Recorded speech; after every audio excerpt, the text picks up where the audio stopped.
अच्छा, बिस्मिल्लाहिर्रहमानिर्रहीम। अस्सलाम वालेकुम।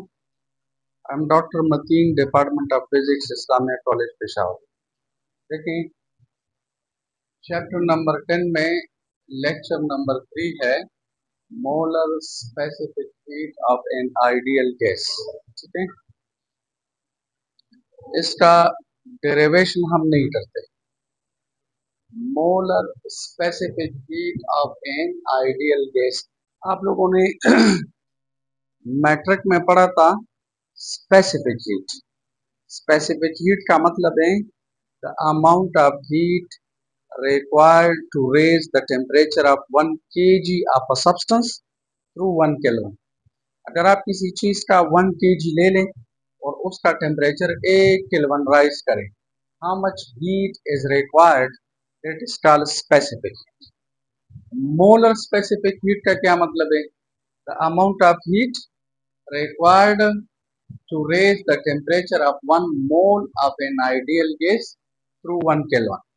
मसलन अगर this is a particular container, ये कंटेनर है और इस कंटेनर के अंदर 1 मोल ऑफ आइडियल गैस है। दिस इज 1 मोल। ठीक है, अगर आप इसका टेम्परेचर 8 केल्विन राइज करें, यानी अगर आप इसको हीट सप्लाई करें, हीट आप इसको हीट सप्लाई करें और टेम्परेचर को 8 केल्विन राइज करें। 8 केल्विन टेम्परेचर राइज करने के लिए how much heat is required? This is called molar specific heat of an ideal gas। This container contains 1 mole of ideal gas। अगर आप इसका टेम्परेचर 1 केल्विन राइज करना चाहते हैं, how much heat is required? अगर ये फॉर एग्जाम्पल 1 मोल नहीं है, इसमें 2 मोल्स है, 3 मोल्स है, 4 मोल्स है, फिर अगर आप टेम्परेचर 1 केल्विन राइज करना चाहते हैं तो ज्यादा हीट इज रिक्वायर्ड। लेकिन अगर आप पर मोल कैलकुलेशन करें तो हिसाब किताब बिल्कुल same, you will get the same specific heat. अगर आप इसका टेम्परेचर 1 केल्विन ना 10 केल्विन राइज करें, लेकिन जब आप हिसाब किताब लगाते हैं पर केल्विन आप अमाउंट ऑफ हीट कैलकुलेट करें, it will remain the same. तो याद रखिए, स्पेसिफिक मोलर स्पेसिफिक हीट का मतलब है the amount of heat required to raise the temperature of 1 mole of an ideal gas through 1 Kelvin. अगर आप किसी कंटेनर में आइडियल गैस ले ले 1 मोल और उसका टेम्परेचर 1 केल्विन राइज करें, how much heat is required? This heat is called molar specific heat. अच्छा देखिए, ये हम लिखते इस तरह है, डेरिवेशन हम नहीं करते। Delta Q is directly proportional to N number of moles. मसलन 1 मोल का आप टेम्परेचर 1 केल्विन राइज करना चाहते हैं तो less heat is required. 2 kelvin 2 moles के लिए ज्यादा, 3 मोल्स के लिए ज्यादा। इसी तरह आप टेम्परेचर 1 केल्विन राइज करना चाहते हैं तो less heat is required. 2 kelvin तो ज्यादा, 3 केल्विन और ज्यादा, 4 केल्विन और ज्यादा। लेकिन अगर आप पर केल्विन हिसाब किताब लगा ले, it will be the same. तो this is directly proportional to number of moles, directly proportional to change in temperature, combining relation number 1 and 2 and put in a constant, we can write like this। इसे हम लिखते हैं n c sub m into delta t। ठीक है,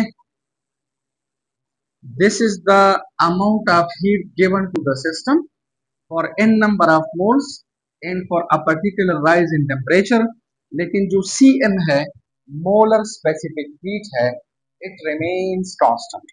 मसलन आप यहां से C सब m कैलकुलेट करें तो ये आ जाएगा delta Q divided by this is n into delta T। अब आप खुद सोचें तो यू विल अंडरस्टैंड। आप 8 मोल ना, आप 10 मोल ऑफ एन आइडियल गैस ले लें। 10 मोल, 10 मोल का अगर आप टेम्परेचर 8 केल्विन राइज करना चाहते हैं तो ज्यादा हीट इज रिक्वायर्ड। लेकिन इस ज्यादा हीट को 10 मोल से डिवाइड करें तो पर मोल जो हीट है it remains constant for a particular gas. इसी तरह आप टेम्परेचर 1 केल्विन ना, आप टेम्परेचर सपोज 100 केल्विन ज्यादा करें, लेकिन इस हीट को 100 से डिवाइड करें तो पर केल्विन जो हीट आ जाता है that will remain the same. So this is called molar specific heat of an ideal gas. ठीक है, मोलर स्पेसिफिक हीट का मतलब है अमाउंट ऑफ हीट पर मोल पर केल्विन, अमाउंट ऑफ हीट पर मोल पर केल्विन। आप लोग अगर इसका यूनिट देखें, सीएम का यूनिट देखें तो याद रखें हीट का क्या यूनिट है इस आई सिस्टम में, जॉल। और देखें नंबर ऑफ मोल्स का, देखिए मोल, ठीक है, क्लियर। और इधर क्या लिखेंगे, इसे हम आमतौर पे MOL लिखते हैं, और ये है केल्विन, टेम्परेचर का है केल्विन। तो joule per mole into kelvin is the unit of molar specific heat. This is one MCQ, this is an MCQ, शाबाश, यू शुड रिमेंबर। अच्छा देखें, अगर आप इसका CM के डायमेंशंस कैलकुलेट करें, डायमेंशंस, तो याद रखिए ये हम इस तरह लिख सकते हैं, CM is equal to what is delta Q,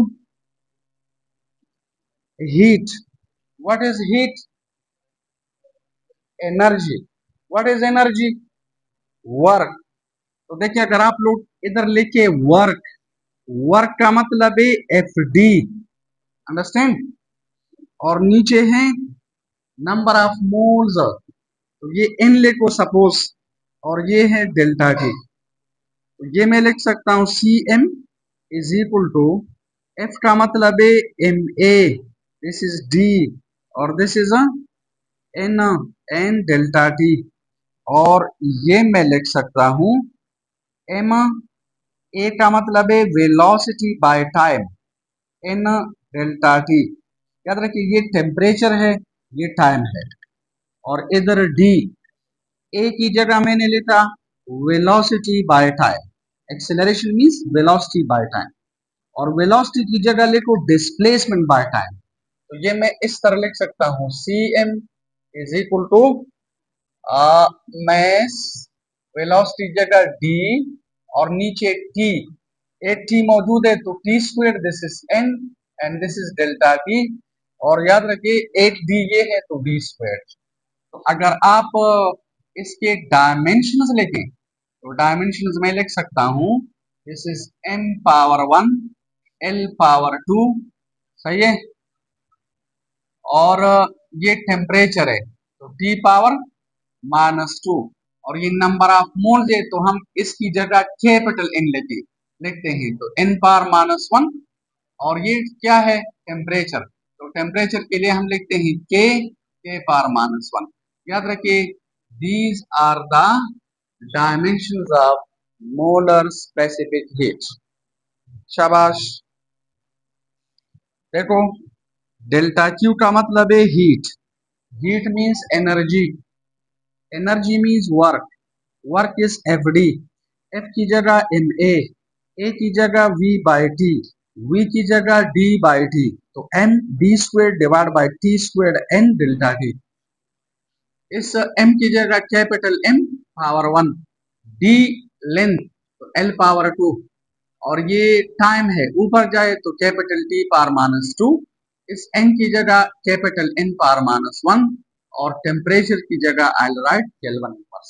so these are the dimensions of molar specific heat, ठीक है। अच्छा याद रखिए गैसेस के दो मोलर स्पेसिफिक हीट्स होते हैं, ठीक है। एक को हम कहते हैं, क्योंकि गैसेस को हम कांस्टेंट वॉल्यूम पर भी डील कर सकते हैं और कांस्टेंट प्रेशर पे, सही है। तो याद रखें there are two types of molar specific heats of ideal gases.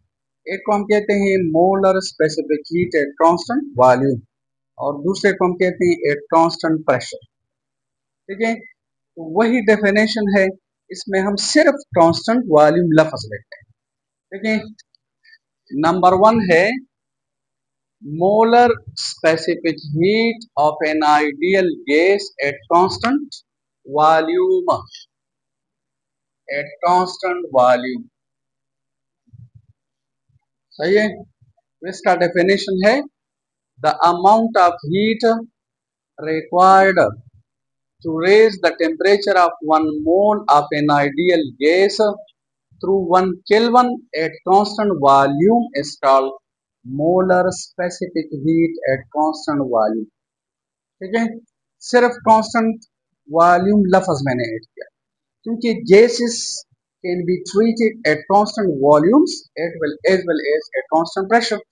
For example, हमारे पास ये एक कंटेनर है, सिलेंडर है। कांस्टेंट वॉल्यूम का क्या मतलब है? कांस्टेंट वॉल्यूम का मतलब है the piston should be fixed. ये हमने लास्ट टाइम पढ़ा है। और अगर आप इसे किसी HTR के ऊपर रखें, ठीक है, तो आपको पता है कांस्टेंट वॉल्यूम प्रोसेस पे अगर आप सिस्टम को हीट सप्लाई करते हैं तो वॉल्यूम डज नॉट चेंज, मतलब no work is done. Constant volume process में नो वर्क इज डन। आप जितना भी हीट सप्लाई करते हैं वो सिर्फ इंटरनल एनर्जी बढ़ाता है। अंडरस्टैंड? तो इस केस में ये इक्वेशन हम इस तरह लिखेंगे, locate delta Q is equal to delta Q supplied to the system at constant volume is equal to N, और सी सब एम को हम सी सब वी से रिप्लेस करते हैं। सी सब वी का मतलब है molar specific heat at constant volume, molar specific heat at constant volume. तो इधर आ जाएगा C sub V is equal to like this. याद रखिए molar specific heat at constant volume का जो यूनिट है it will be the same. देखिए joule per mole into kelvin, dimension will be the same, dimension will be the same. अगर आप constant volume पे इसे डील करें तो देखिए if you apply the first law of thermodynamics, ये बराबर है delta U and plus delta W. This heat is supplied eight constant volume, और आपको पता है डेल्टा डब्ल्यू बराबर है पी डेल्टा वी। अगर वॉल्यूम कांस्टेंट है, ये हमने लास्ट टाइम पढ़ा है, सिर्फ रिवाइज कर रहे हैं, तो change in volume is equal to zero. देखिए this is zero, if this is zero, this is zero, so therefore the amount of heat supplied to the system will wholly solely converted into internal energy, is it? अब जितना भी heat supply करे it is converted into internal energy. तो देखिए I can say कि हमारे पास जो डेल्टा यू है it is equal to delta Q sub V. Delta Q sub V का ये वैल्यू अगर आप इधर पुट करें तो delta U is equal to N C sub V into delta T. This is the increase in the internal energy of the system. देखिए last time हमने पढ़ा था एक बड़ा इंपॉर्टेंट कंसेप्ट हमने पढ़ा था कि internal energy is a function of temperature. याद ही किया था, internal energy is a function of temperature. तो आप लोग देखिए N is constant, C sub V is constant, इसका मतलब है change in internal energy depends upon change in temperature. इस इक्वेशन का ये मतलब है कि change in temperature is responsible for change in internal energy. So in other words we can say internal energy is a function of temperature. यानी अगर आप किसी सिस्टम को हीट सप्लाई कर रहे हैं, टेम्परेचर बढ़ा रहे हैं, तो इंटरनल एनर्जी इंक्रीजेस। आप टेम्परेचर कम कर रहे हैं तो इंटरनल एनर्जी डिक्रीजेस, आप टेम्परेचर कांस्टेंट रखिए तो इंटरनल एनर्जी रिमेन्स कांस्टेंट। और ये 3 एमसीक्यूज हो गए। मसलन हमने आइसोथर्मल प्रोसेस में पढ़ा था, आइसोथर्मल प्रोसेस में टेम्परेचर रिमेन्स कांस्टेंट, तो इंटरनल एनर्जी रिमेन्स कांस्टेंट, तो चेंज इन इंटरनल एनर्जी वो हमारे पास जीरो। अंडरस्टैंड? तो याद रखिए, this is the increase in internal energy of the system which wholly solely depends upon the change in temperature। आप temperature बढ़ा रहे हैं तो ये बढ़ जाता है, आप टेम्परेचर कम कर रहे हैं तो ये कम, आप टेम्परेचर को कांस्टेंट रखें तो delta U will be zero, यानी U will be constant. Understand? अच्छा देखिए, नंबर 2 है मोलर स्पेसिफिक हीट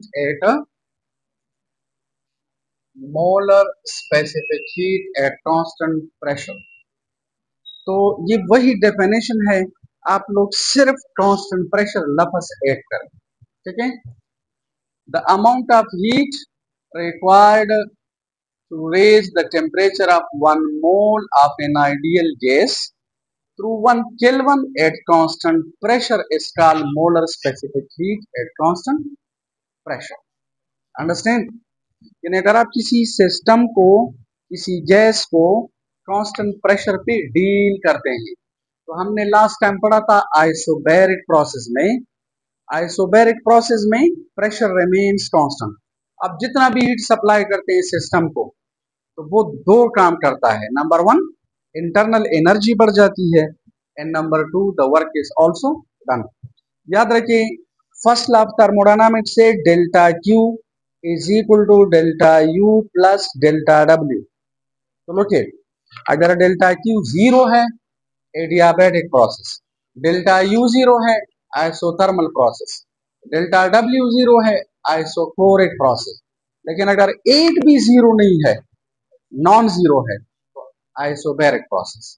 तो आइसोबैरिक प्रोसेस में, कांस्टेंट प्रेशर प्रोसेस में इंटरनल एनर्जी भी बढ़ जाती है और साथ साथ वर्क इज आल्सो डन।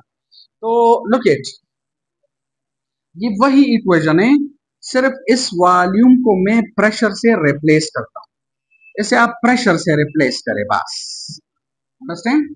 और आप देखिए, ये भी आप प्रेशर से रिप्लेस करें। तो रिमेंबर, मोलर स्पेसिफिक हीट का, molar specific heat at constant volume का, molar specific heat at constant pressure का, तीनों का जो यूनिट है it will be the same, joule per mole into kelvin, और तीनों के dimensions are also the same, ठीक है। अब अगर पेपर में आ जाए कि the dimensions of molar specific heat at constant volume, या dimensions of molar specific heat at constant pressure, या dimensions of molar specific heat, so they do have the same dimensions and they have the same units। Understand? अच्छा, अब look at, यहाँ पे आप देखिए, अगर आप लोग इस पिस्टन के ऊपर एक फिक्स्ड मेस रखें, मसलन 3 kg मेस रखें, ये कॉन्सेप्ट एक दफा हमने पढ़ा था, ये 3 kg मेस है, फिक्स्ड मेस है। फिक्स्ड मेस का मतलब है फिक्स्ड वेट, फिक्स्ड वेट का मतलब है fixed force, and force per unit area is called pressure. तो अगर ये मेस आप न कम कर रहे हैं न ज्यादा कर रहे हैं, तो pressure remains constant, external pressure remains constant, जिसकी वजह से internal pressure also remains constant. किस तरह? तो लुक एट, ये सिलेंडर एचटीआर के ऊपर पड़ा है, हीट सोर्स के ऊपर पड़ा है, तो जब हीट सिस्टम के अंदर चला जाता है तो आपको पता है it becomes internal energy, molecules की इंटरनल एनर्जी बढ़ जाती है, and molecules go up and exerting a particular force at the bottom of the piston। When force is applied and the displacement is covered, according to the definition of work, work is done। तो इस case में आप जितना भी heat supply कर रहे हैं constant pressure पे, ये इंटरनल एनर्जी भी बढ़ाते हैं और साथ साथ वर्क इज आल्सो डन। तो याद रखें, जो फर्स्ट लॉ ऑफ थर्मोडायनेमिक्स है इसे हम इस तरह लिखते हैं, delta Q sub P is equal to this is delta U और प्लस डेल्टा डब्ल्यू। क्लियर? तो याद रखिए ये वैल्यू मैं इस तरह लिख सकता हूं, ये वैल्यू है एन सी सब पी और दिस इज डेल्टा टी। और ये जो डेल्टा यू है, याद रखिए अगर आप किसी, please this is very important, देखें अगर आप किसी गैस को कांस्टेंट प्रेशर पे डील कर रहे हैं या कांस्टेंट वॉल्यूम पे, लेकिन सेम टेम्परेचर पे अगर आप इसको हीट अप करें तो change in internal energy will be the same. मसलन वॉल्यूम कांस्टेंट है, आप इसका टेम्परेचर 10 केल्विन राइज करें, अगर वॉल्यूम कांस्टेंट नहीं है, प्रेशर कांस्टेंट है और आप इसको 10 केल्विन पे इसका टेम्परेचर राइज करें तो change in internal energy will be the same because change in internal energy is a function of temperature. Understand?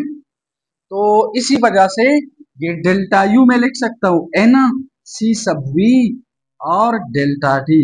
और आइसोबैरिक प्रोसेस में हमने पढ़ा था कि the work done is P delta V. तो sometimes we may write like this. और हमने पढ़ा था कि ये कौन सा वर्क डन है, ये डेल्टा वी कौन सा वर्क डन है, thermodynamical work done. It's not a mechanical work done. This is a thermodynamical work. क्योंकि प्रेशर और वॉल्यूम क्या है, थर्मोडायनेमिक वेरिएबल। टेम्परेचर क्या है, थर्मोडायनेमिक वेरिएबल। इंटरनल एनर्जी क्या है, थर्मोडायनेमिक वेरिएबल। थर्मोडायनेमिक वेरिएबल इसी तरह यानी स्टेट वेरिएबल है। और इसी तरह एंट्रोपी स्टेट वेरिएबल है, एंथैल्पी स्टेट वेरिएबल है, ये हमने पढ़ा था। लेकिन हीट और वर्क पाथ फंक्शंस है, heat and work our path functions. क्योंकि हीट और वर्क सिस्टम के साथ एसोसिएटेड नहीं होते, हीट आ जाता है और वर्क इज डन, तो सिस्टम के अंदर क्या रह जाते हैं, internal energy. So we say internal energy is a state function. It is a state variable. Understand? So sometimes we may write like this. So this is called thermodynamical work done. Understand?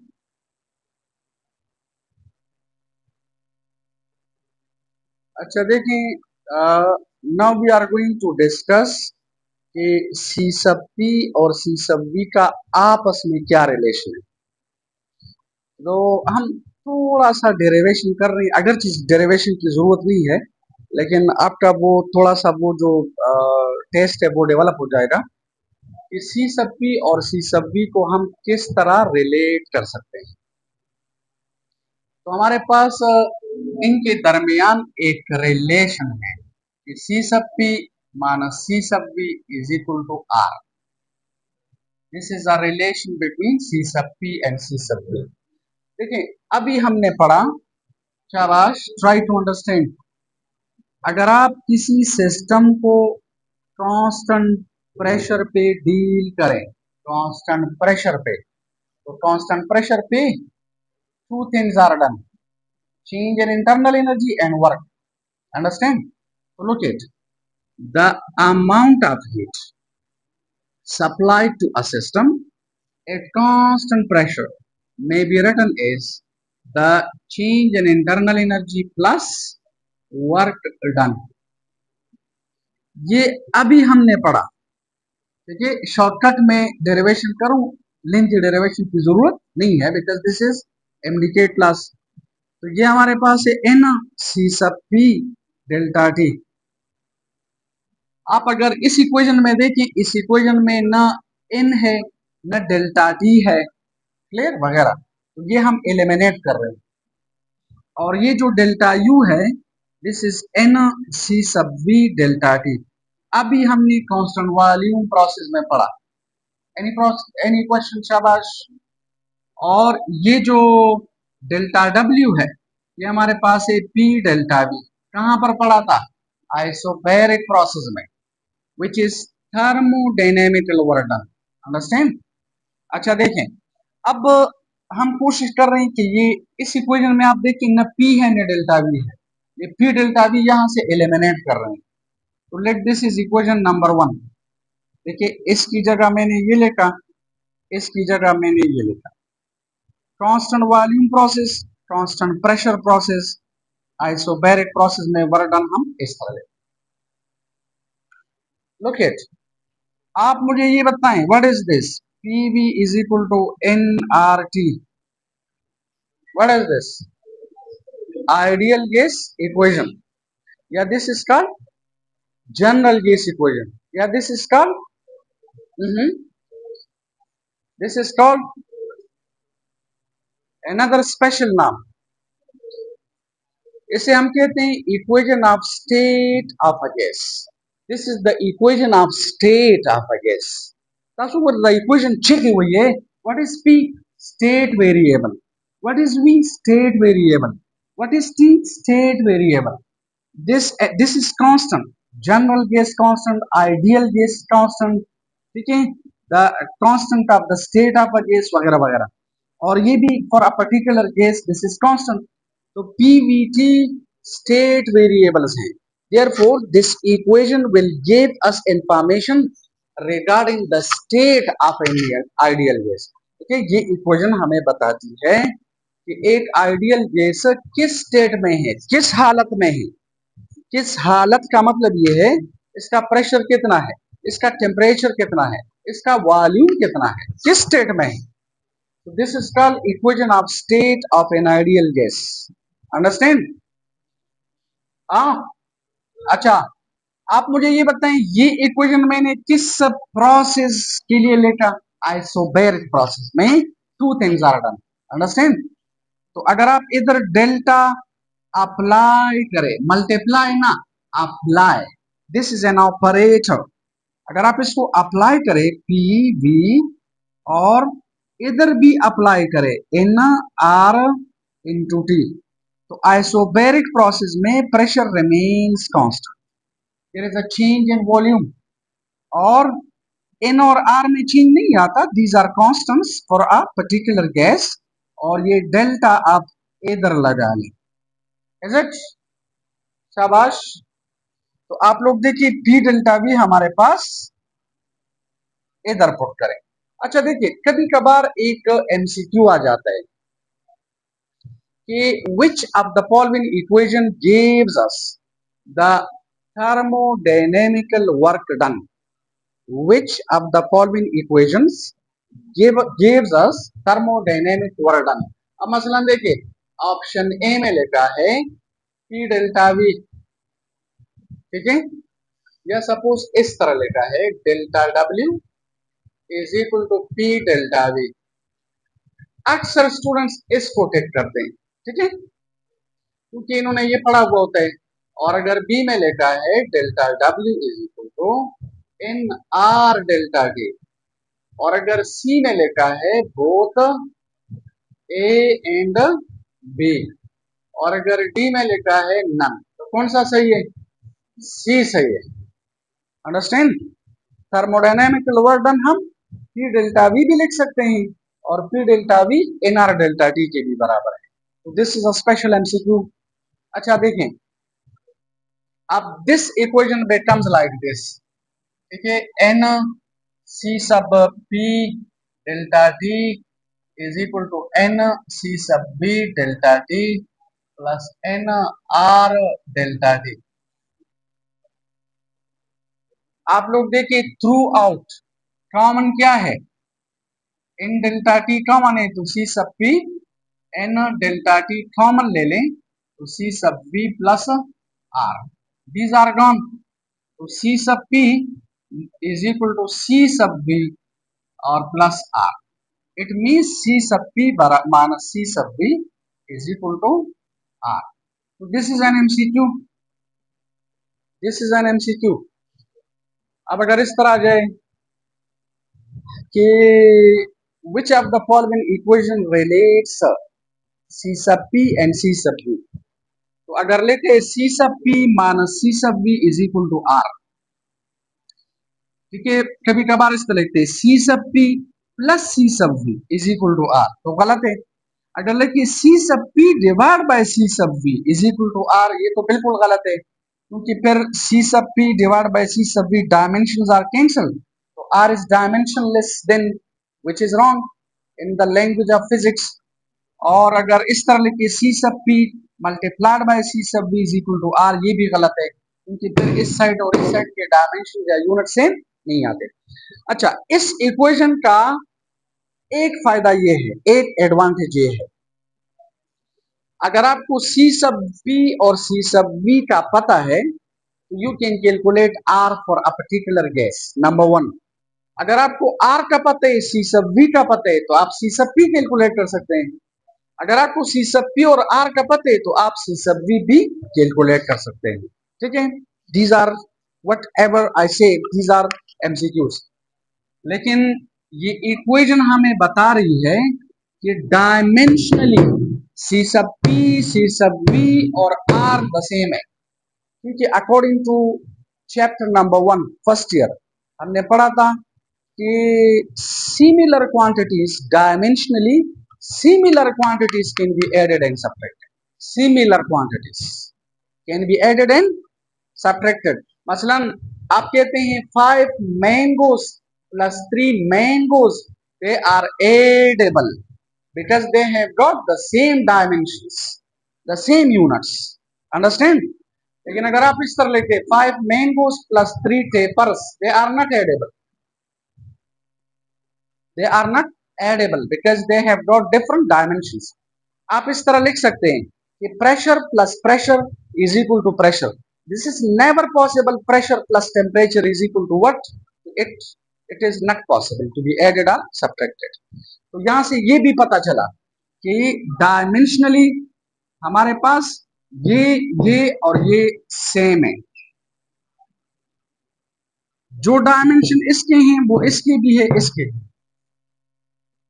ठीक है ना। तो this is another MCQ, जो unit इसका है, जो इसका है वो इसका भी, अंडरस्टैंड। मसलन इसका यूनिट क्या है, जॉल पर मोल इनटू केल्विन, इसका भी जॉल पर मोल, तो इसका भी जॉल per mole into kelvin, understand. और ए अगर C sub P minus C sub V is equal to R के बराबर है, मसलन if I write 10 minus 7 is equal to 3, is it 10 minus 7 3 के बराबर है। यहां से ये पता चला कि 10 is greater than 7, this 10 is greater than 7, why, because this is plus 3। अगर ये माइनस है तो फिर 10 विल बी लेस देन, इधर जो होगा 7 के बजाय कोई और चीज होगी, यानी 10 से ज्यादा, अंडरस्टैंड। तो यहां से ये भी पता चला कि C sub P is greater than C sub P is greater than C sub V। अब अगर इस तरह जाए कि which of the following equation is correct, मसलन लेके C sub P minus C sub V is equal to R, C sub P is greater than C sub V, C sub P is less than C sub V, both A and B, तो both A and B, understand, समझ आ रही है ना। तो याद रखिए this is important, these things are important, is it. तो ये जो according to PMDC syllabus we studied those topics which were related to the syllabus। अच्छा, एक बात आप याद रखिए, इस सिलेबस में लिखा है मोलर स्पेसिफिक हीट कैपेसिटी, तो मोलर स्पेसिफिक हीट और मोलर हीट कैपेसिटी या मोलर स्पेसिफिक हीट कैपेसिटी में फर्क है, ठीक है ना। मोलर हीट कैपेसिटी का मतलब है जिसमें नंबर ऑफ मोल्स का जिक्र ना हो। मसलन आप इस तरह डिफाइन करेंगे, the amount of heat required to raise the temperature of an ideal gas through 1 kelvin. look it, it's very simple। अगर आप किसी आइडियल गैस का 1 मोल ले लें और टेम्परेचर राइज करना चाहते हैं तो this is called molar specific heat, less heat is required. लेकिन अगर आप 2 मोल्स ले लें और टेम्परेचर 1 केल्विन राइज करना चाहते हैं, ज्यादा हीट इज रिक्वायर्ड, तो हीट कैपेसिटी यानी हीट एब्जॉर्प्शन की जो कैपेसिटी है वो बढ़ जाती है। अब अगर आप 100 मोल्स ले लें तो हीट कैपेसिटी बढ़ जाती है, यानी 100 मोल्स को अगर आप 1 केल्विन टेम्परेचर पे हीट अप करना चाहते हैं, टेम्परेचर 1 केल्विन राइज करना चाहते हैं, तो ज्यादा हीट इज रिक्वायर्ड। तो स्पेसिफिक हीट में हम क्या करते हैं, मेस को डिस्कस करते हैं, मतलब मेस हम 1 kg लेते हैं, लेकिन मोलर हीट कैपेसिटी में हम मेस या नंबर ऑफ मोल्स का जिक्र नहीं करते। ठीक है, तो इंशाल्लाह टुमारो वी विल डू जो रिलेटेड एमसीक्यूज है इससे वो इंशाल्लाह करेंगे। Thank you very much.